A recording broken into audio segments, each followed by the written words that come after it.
Good morning students, welcome to the class again.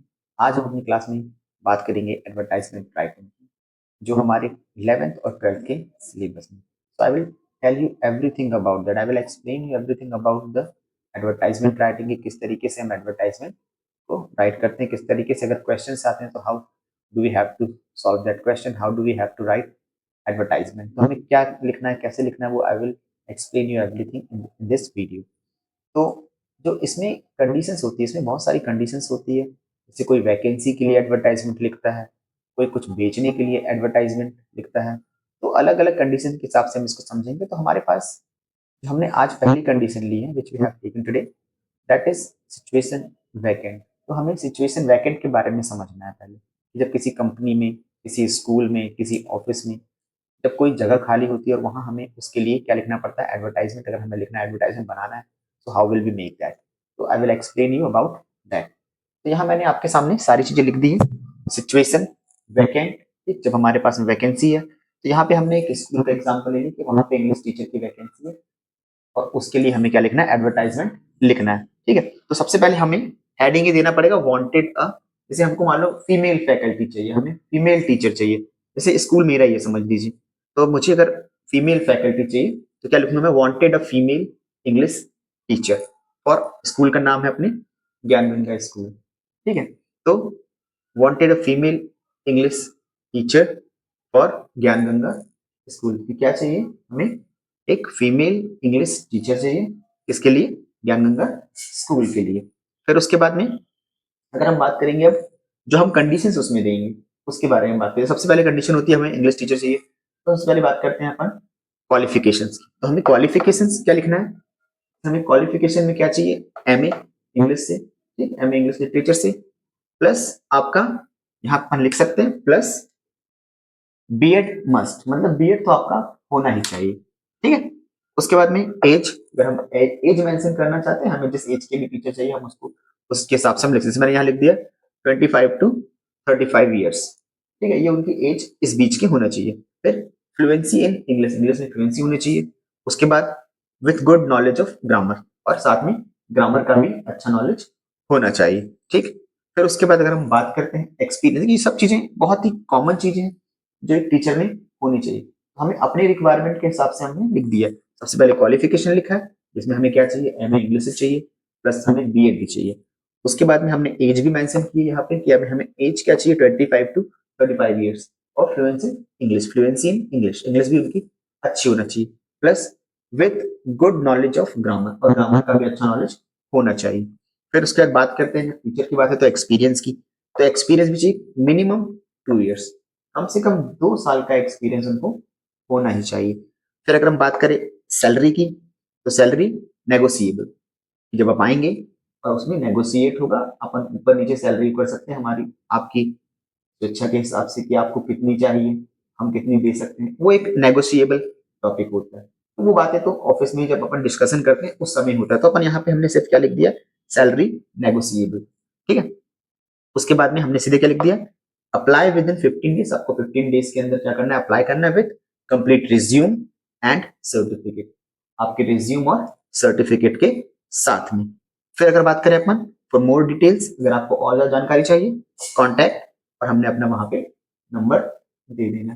तो सिर्फ इतनी ही चीजें होती है सिचुएशन वैकेंट के लिए। अब किसी भी ऑफिस में, किसी भी संस्था में, या किसी भी कंपनी में, या किसी भी स्कूल में अगर वैकेंसी है, तो हम इस तरीके से उसका शेड्यूल बना सकते हैं। हमें क्वालिफिकेशन चाहिए, उसके लिए एज चाहिए, एक्सपीरियंस चाहिए, सैलरी नेगोशिएबल होगी। अगर अपन चाहे तो सैलरी यहाँ पे मेंशन भी कर सकते हैं कि 10 to 15,000 या 15 to 20,000, ऐसा हम उसमें मेंशन भी कर सकते हैं, नहीं तो नेगोशिएबल अपन लिख के छोड़ सकते हैं। फिर apply with in 15 days with complete resume and certificate, आपको अप्लाई भी करना है कब, विद इन 15 डेज, रिज्यूम और सर्टिफिकेट के साथ में। अगर आपको और जानकारी चाहिए, फॉर मोर डिटेल्स कॉन्टैक्ट, आप कॉन्टैक्ट भी कर सकते हैं। अगर आपको ज्यादा जानकारी चाहिए तो आप कॉन्टैक्ट कर सकते हैं इस नंबर पर, तो हम जो भी नंबर मेंशन करना चाहे कर सकते हैं। ठीक है, तो इस तरीके से हम एडवर्टाइजमेंट लिखते हैं, किसके लिए, सिचुएशन वैकेंट के लिए। मैंने तो यहाँ ऐसा लिख दिया सिचुएशन वैकेंट, लेकिन जब आपको लिखना पड़ेगा, जब आपको एग्जाम में लिखना होगा, तो आपको यहाँ लिखना पड़ेगा वैकेंसी फॉर स्कूल या वैकेंसी फॉर डिपार्टमेंट, वो आप उसकी हेडिंग आप अपने हिसाब से दे सकते हैं। ठीक है, और आपको इस तरीके से अपना क्या लिखना है, एडवर्टाइजमेंट लिखना है।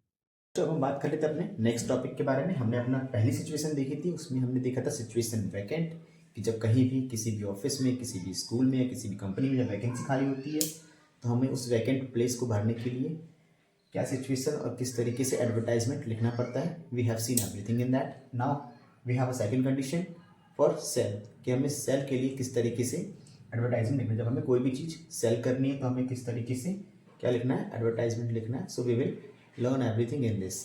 ठीक है, तो हमने यहाँ पे लिखा है फॉर बाइक सेल, तो हम बाइक सेल के लिए क्या कर रहे हैं, एडवर्टाइजमेंट लिख रहे हैं। ठीक, तो अपन देख लेते हैं इसमें। सबसे पहले क्या लिखा है मैंने, फॉर इमीजिएट सेल। ठीक, इमीजिएट सेल क्या बेचना है हमें, अ बाइक इन गुड कंडीशन, एक अच्छी कंडीशन में बाइक है जो हमें इमीजिएट क्या करनी है, सेल करनी है। ठीक, अब हमें जब बाइक सेल करना है तो हमें पहले बाइक के बारे में सारी जानकारी देनी पड़ेगी, सब चीज़ें हमें वहाँ पे मेंशन करना पड़ेगा। सो विल सी दैट कि क्या क्या चीज़ें हम इसमें मेंशन कर रहे हैं। सबसे पहले मॉडल, गाड़ी का नाम है बजाज पल्सर 220 और मॉडल कब का है, 2021 का। ठीक, कलर ब्लैक कलर है और सेल्फ स्टार्ट भी है आपकी गाड़ी। ठीक, रिडन कितने किलोमीटर चली है, 20,000 किलोमीटर, ये भी हमने मेंशन कर दिया। फिर ओनर, ओनर के बारे में बताना है हमें कि भाई फर्स्ट ओनर है, सेकंड ओनर, थर्ड ओनर। तो यहाँ पे क्या है, first owner plus RC available, मतलब कि आरसी कार्ड जो होता है आपका, रजिस्ट्रेशन कार्ड अवेलेबल। ठीक, उसके बाद प्राइस, तो प्राइस कितना कितना है हमारा, 70,000। प्राइस कितना है, 70,000। ठीक, owner is going to abroad, reason क्या है, ऑनर कहाँ जा रहा है, अब्रॉड जा रहा है, इसलिए उनको बेचना है। अब कॉन्टैक्ट, यहाँ पे आपके कॉन्टैक्ट जब करेंगे आप, कॉन्टैक्ट नीचे आपको लिखना है अपना नाम, जो भी नाम होगा वहाँ हमें मेंशन कर देना है, और फिर अपना मोबाइल नंबर भी यहाँ पर मेंशन कर देना है। तो इस तरीके से हम सेल का भी लिख सकते हैं। अब ये तो सिर्फ बाइक का है, आप यहाँ पे कार भी लगा सकते हो, है ना। आपको जो भी चीज़ बेचना है, कार हो गया, वॉशिंग मशीन हो गई, टीवी हो गई, या जो भी चीज़ बेचना है, तो हमें सारी इन्फॉर्मेशन उसके बारे में देनी पड़ती है। आप अच्छे से देख लीजिए, बाइक सेल कर रहे हैं हमें, करना है हमें, तो हमें पहले मॉडल बताना पड़ेगा, बजाज पल्सर है 220 है, साथ में क्या है 2021 का मॉडल है, कलर कौन सा है, ब्लैक है, और सेल्फ स्टार्ट भी गाड़ी है, रिटर्न कितने किलोमीटर चली है, ठीक है, तो 20,000 किलोमीटर चली है। फिर ऑनर के बारे में बताना है, फर्स्ट ऑनर और सेकंड ऑनर, तो क्या लिखा हमने कि ऑनर क्या है भैया, फर्स्ट ही है। फिर उसके आरसी, आरसी कार्ड भी हमारे पास अवेलेबल है। ठीक, प्राइस डाल दी हमने 70,000। ठीक, उसके बाद ऑनर, रीजन दिया हमने, owner is going to abroad.